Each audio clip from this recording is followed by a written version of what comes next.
Anak Ketua DPRD Kota Ambon tersangka pembunuhan dijerat pasal 351 ayat 3 KUHP.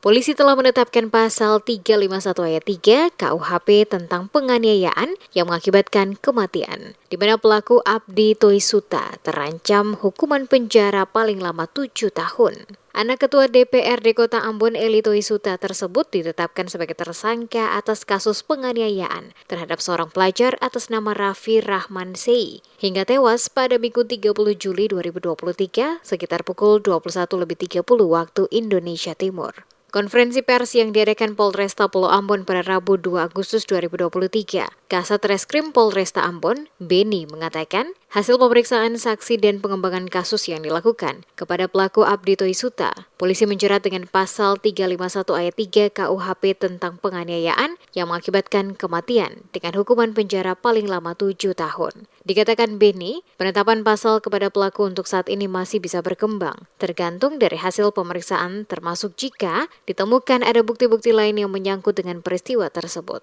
Saat ini pelaku telah ditahan oleh pihak kepolisian untuk menjalani pemeriksaan lanjutan dalam kasus yang terjadi. Ditegaskannya, ada rencana pihaknya akan memanggil beberapa saksi untuk dimintai keterangan guna memperkuat hasil pelaporan polisi. Sampai saat ini selain mengamankan pelaku, polisi juga telah menyita sejumlah barang bukti, mulai dari baju korban maupun pelaku yang dipakai melakukan aksi pemukulan termasuk helm yang dipakai korban. Perbuatan itu terkait dengan pasal 351 ayat 3, penganiayaan yang menyebabkan orang meninggal dunia. Sejauh ini baru kita terapkan pasal itu, ini masih kita perdalam lagi untuk apakah mungkin bisa kita kenakan dengan ketentuan pasal yang lain terkait perbuatan. Tentu saja ini harus kita sinkronkan dengan fakta yang terjadi, yang kita temukan terkait dengan peristiwa ini.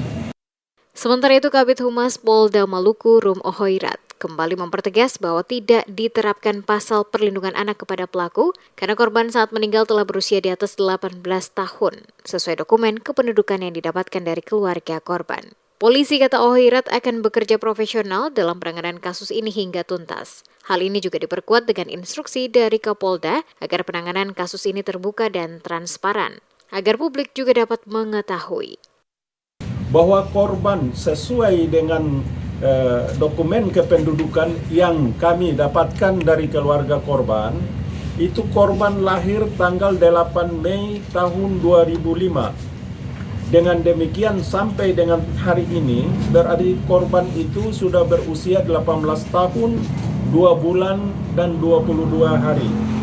Dengan demikian ada yang mempertanyakan kenapa sampai tidak dikenakan pasal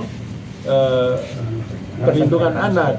Memang tidak bisa digunakan karena memang korban berusia di atas 18 tahun.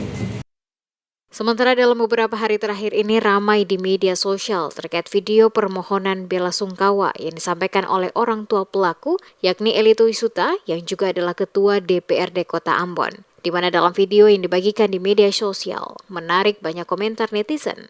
Karena dalam video tersebut tidak ada kalimat permohonan maaf kepada keluarga korban dari awal hingga akhir. Selain itu, warganet banyak menyesalkan pernyataan bela sungkawa yang disampaikan oleh Eli Toisuta. Karena menurut mereka seharusnya selaku orang tua pelaku yang juga adalah public figure mendatangi rumah keluarga secara langsung untuk menyampaikan permohonan maaf. Karena itu dinilai jauh lebih beretika.